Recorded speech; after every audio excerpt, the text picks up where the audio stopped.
There's a UFO sighting in Las Vegas, Nevada. This is a UFO blast from the past. This occurred on April 21st, 2013. In brief, the witness describes a multi level craft that seemed to gradually appear that was V shaped with no wings, then gradually disappeared as if it was clocking.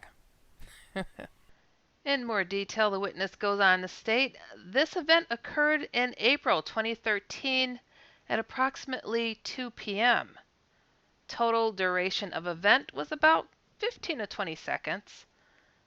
While traveling south on South Durango toward Blue Diamond, I was stopped due to road construction and a red light on Pebble Avenue.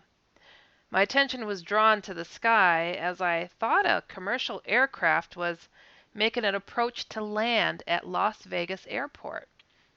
The sky was clear in the area, but scattered clouds were around.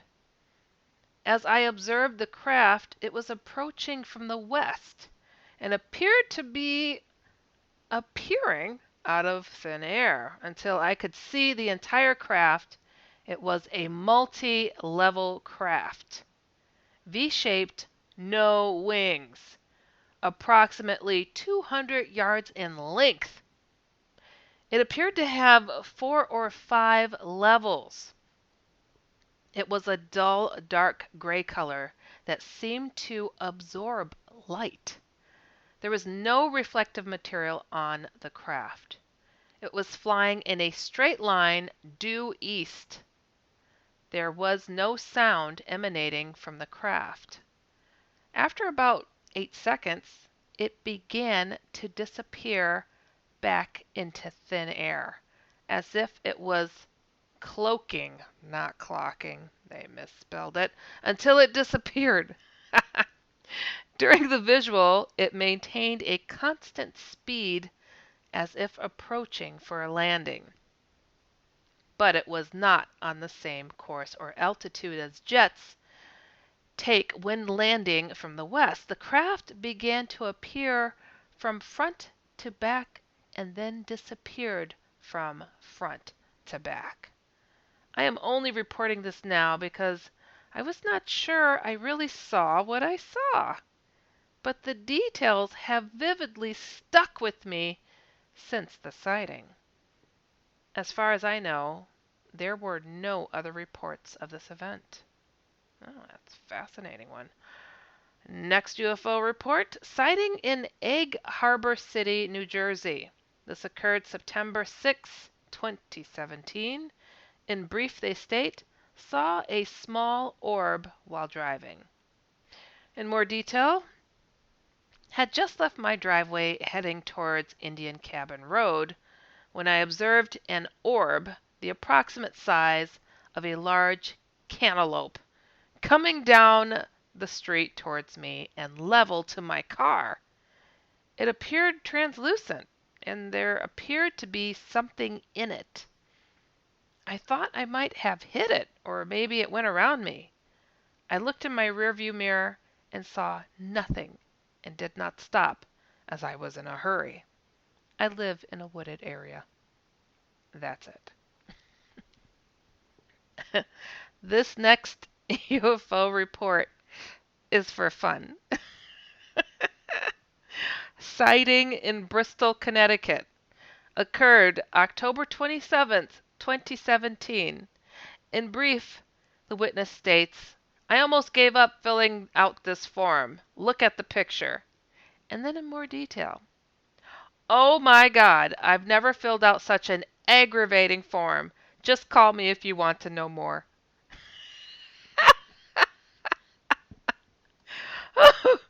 Oh, oh, that was funny.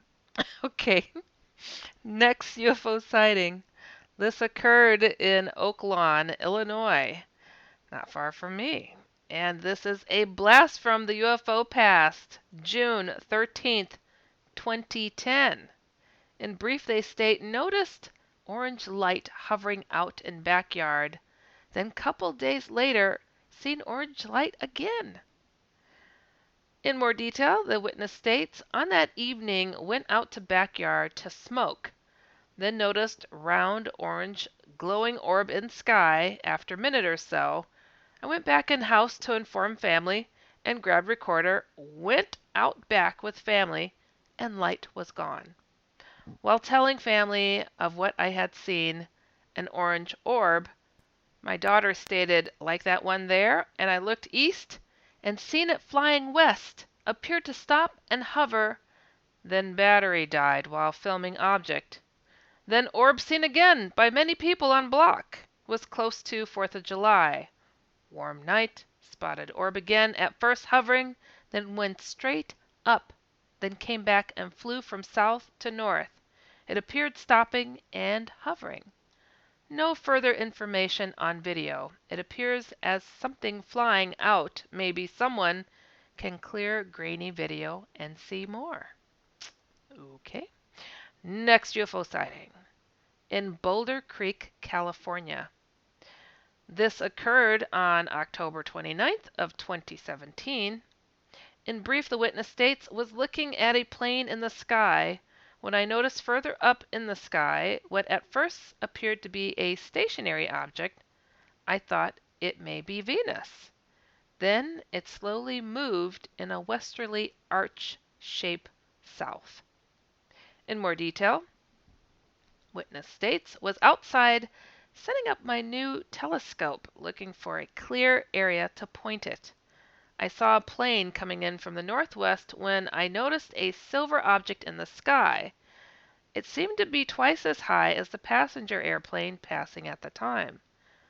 I watched it in comparison with the eastbound plane, and it seemed to be stationary.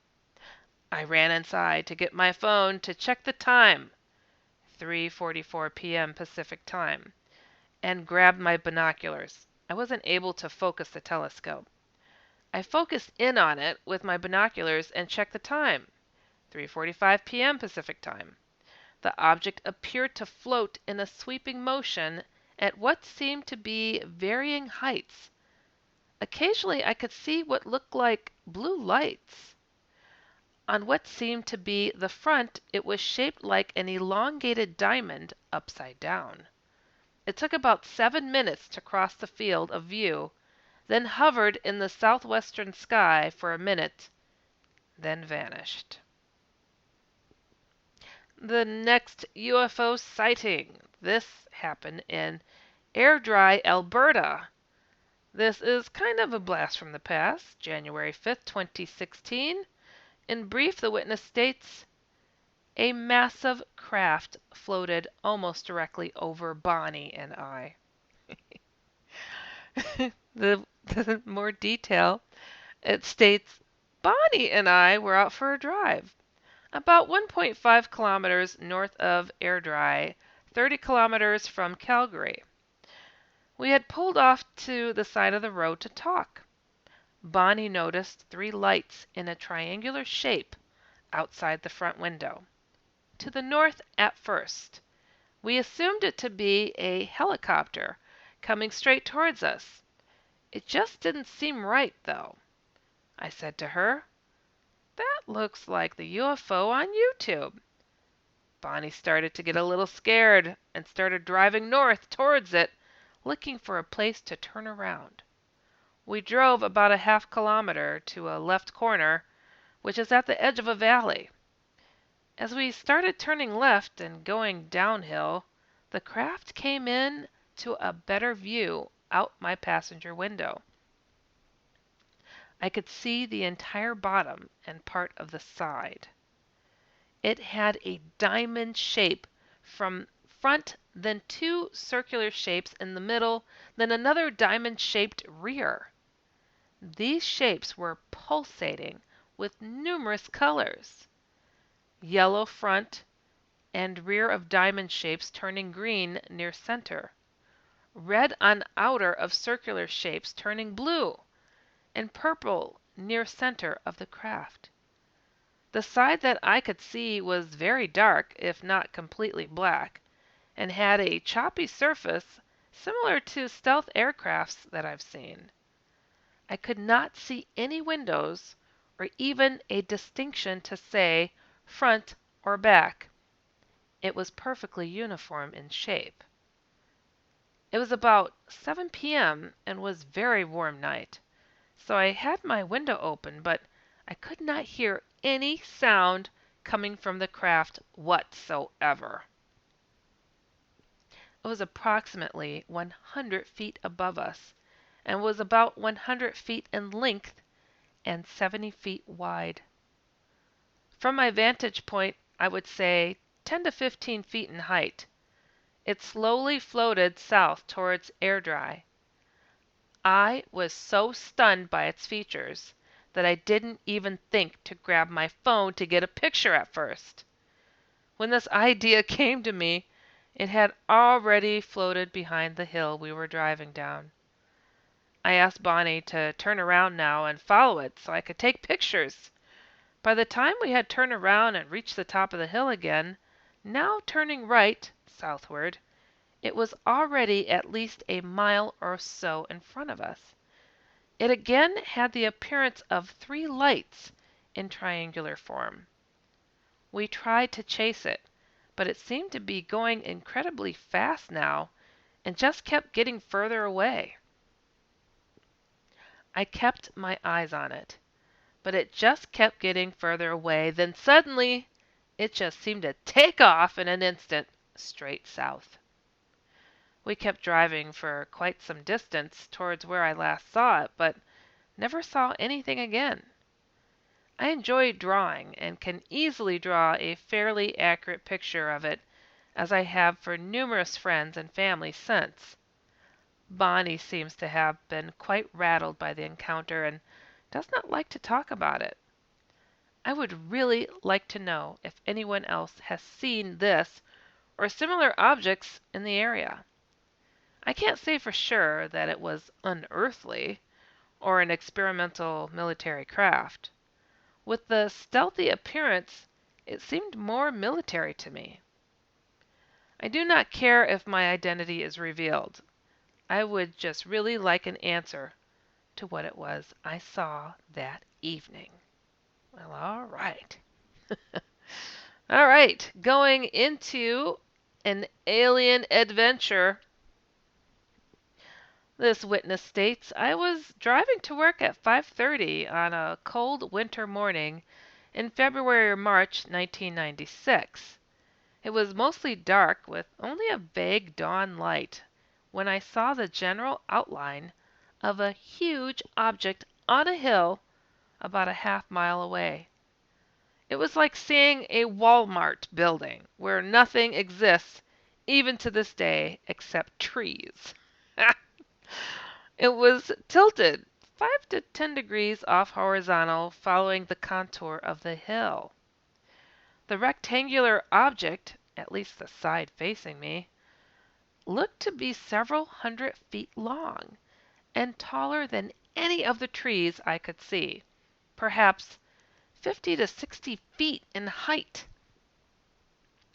The object had 5 huge square windows along the side that was facing me. Each one was possibly 30 to 40 square feet. They were lit from within and had a soft yellow glow.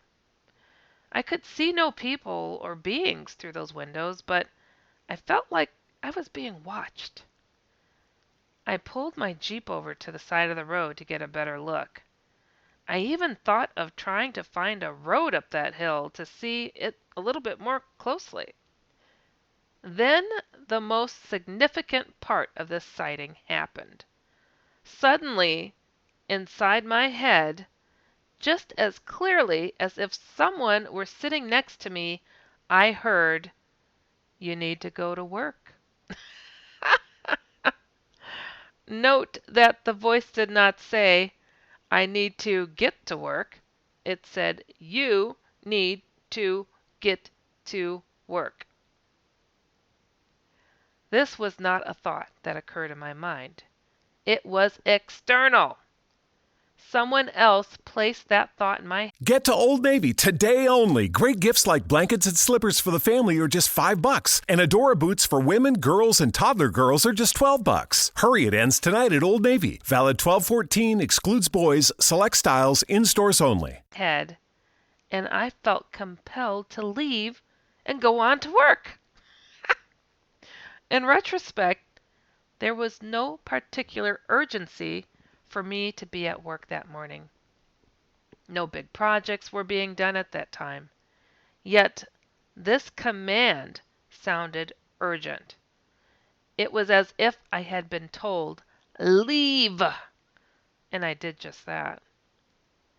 I have thought about that encounter many times over the years and remain frustrated that I did not follow through and go find that object. I still wonder where that voice had command came from, and why I simply obeyed and didn't fight it. After all, I had been waiting a lifetime for such an encounter. In reflecting on the incident, it exhibited anti-gravity characteristics and was far too large to have been propelled by conventional engines. It was either a secret American military craft or it was alien. If it was an alien craft, I might understand how compelling they could be.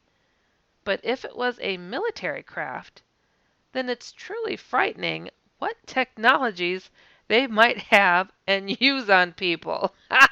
I hear you. Okay, another alien adventure story.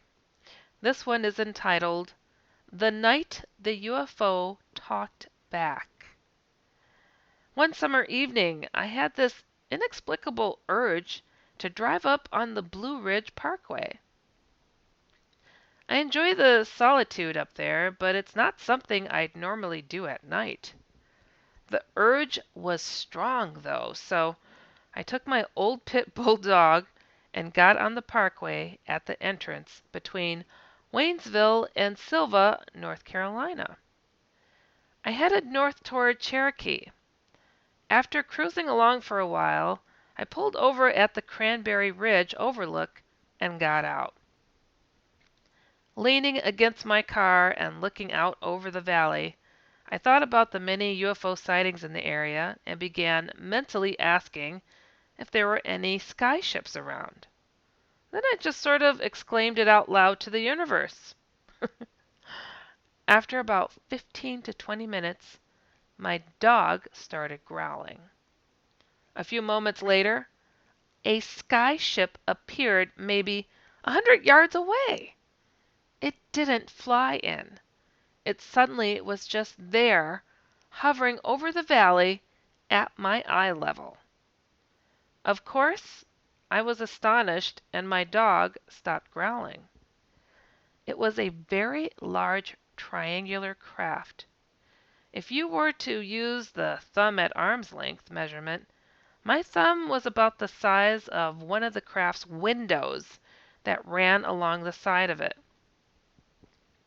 The front point of the craft was cut off flat, but not very far from the tip. The rear of the craft was flat. It was a dark gray silver color. I really don't think it was man-made. Though I was stunned, I never felt any fear, and my dog didn't act up. I just stood there, welcoming the ship and asking if they had a message. Then 15 minutes later, the craft literally disappeared before my eyes. I stood around for another 10 minutes, but when the craft didn't reappear, I decided to drive on home. It was a nice, balmy night, and I had my windows down. I felt so relaxed and happy that I started singing at the top of my lungs a little made-up ditty. It was like a child's song. I can't remember the words, but it was something like, I saw a UFO, we saw a UFO. I can't do it, ditty. It was ridiculous. I can't sing, so this was not a normal thing for me to do, but I just kept singing it over and over. Then I heard this very serious, commanding, deep male voice. It was like in my head, but not in my head. It said, "This is the commander of the ship you saw in the valley, and I want to apologize that we had to leave so abruptly. We had orders to leave." Wow. I had to pull over to the side of the road because I was so shocked. Believe me, I'm not a person who has hallucinations or anything like that. I knew this was not a normal conversation. Looking back, I feel like the singing may have opened up some kind of vibrational channel. Oddly, when I got back on the road again, I couldn't sing that song anymore. Oh, wow. That was pretty cool. All right. Crossing over into Bigfoot boundaries. This is entitled, "Why Do Bigfoot Take and Then Return Gifts?" Well, that's a question. Uh, the story begins. We've been leaving a variety of food at an isolated spot in Bigfoot territory in the high mountains of western North Carolina since November 2015. Periodically, we have also left non-edible gifts. Of the 5 gifts we've left so far, only 2 were taken. An image of a butterfly, wood burned on a thin disk of balsa wood, and a mirror. Then it became puzzling. The butterfly was returned 6 weeks later, and the mirror only a week after it was taken. Why? In an attempt to understand this Bigfoot take and return behavior, we contacted several people we thought might have insights into this. The best answer came from Joan Ocean, the world-renowned dolphin expert who has had face-to-face interactions with Bigfoot Sasquatch in the West Coast mountains. Here is what she said. "Yes, I have experienced on occasion the Sasquatch behavior where they return or comment on something I gave them. Once a friend of mine gave them a rod for spearfishing. They were appreciative, but when we asked if they would like another one, they said, 'No, we have enough.' On other occasions, my friend who communicated with them regularly and lived in close proximity to the Sasquatch family made the female Sasquatch some moo dresses to wear, very large ones. They kept them for a while. Don't know if they tried them on, but then they gave them back. My friend always kept a tent set up in the woods, so when the Sasquatch wanted to give something back, they could put it in the tent. They once gave me a 7-inch plastic Sasquatch doll that had movable arms and legs. I kept it for a year and then gave it back for them to give to the little one that had recently been born. They kept it after that, or maybe they gave it to someone else. On some occasions, when I gave them things they didn't want, they chose the food they wanted and left the rest. For example, one day they ignored an entire bag of apples I left for them on the picnic table. Ungrates. Afterwards, I thought that perhaps those apples from the grocery store were GMO apples and they preferred to pick their own apples from trees in the area. They always liked jars of honey and sandwiches, and especially leftover vegetables that I cooked in foil on the grill. I actually learned about this giving back behavior from dolphins I swim with here in Hawaii every day. Back in 1990, a dolphin swam to me with a leaf on his pectoral fin and right in front of me shook his fin and released it. I was so amazed to see a quote, wild dolphin bring me a leaf that he had found.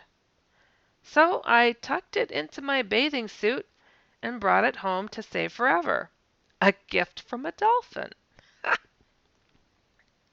Then on another day, the dolphin showed me how they play with leaves in the ocean.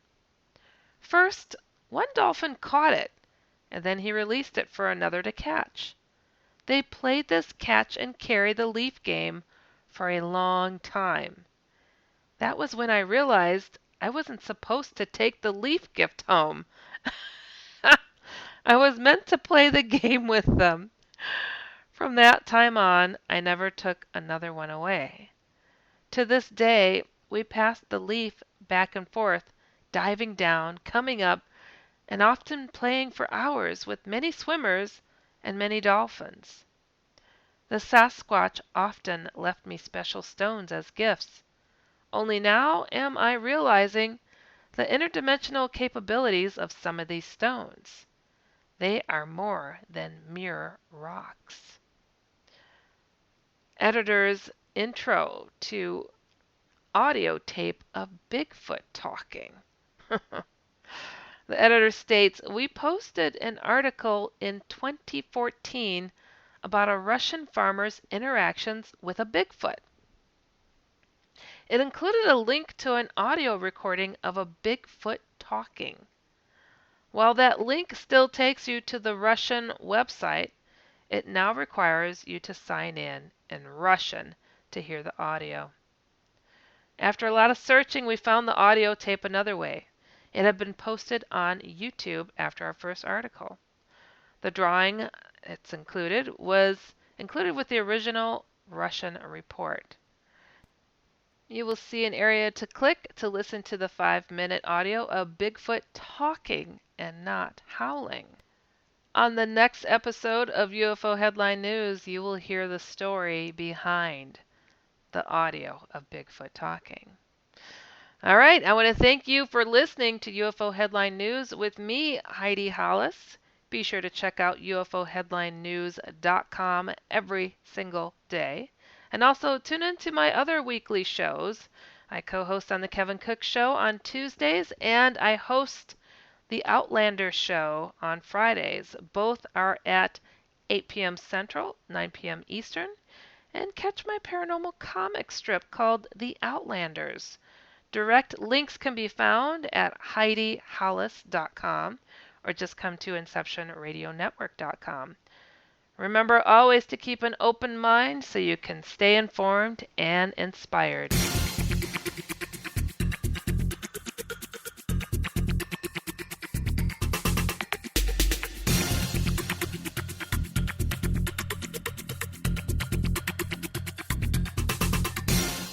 When we go out to eat, we never agree on where to go. I want burgers! Pizza. Tacos it is. The one thing we do agree on is we all want unlimited high-speed data. That's why we switched to Metro PCS. Stop by Metro PCS with the whole family and get 4 lines with unlimited LTE data for just $100, period. Metro PCS. Wireless. Figured out. Coverage not available in some areas. Offers require port in of number not currently active on T-Mobile network. During congestion, the fraction of customers using more than 35 gigs per month may notice reduced speeds. Video streams at up to 40p. No tethering. See store for details and terms and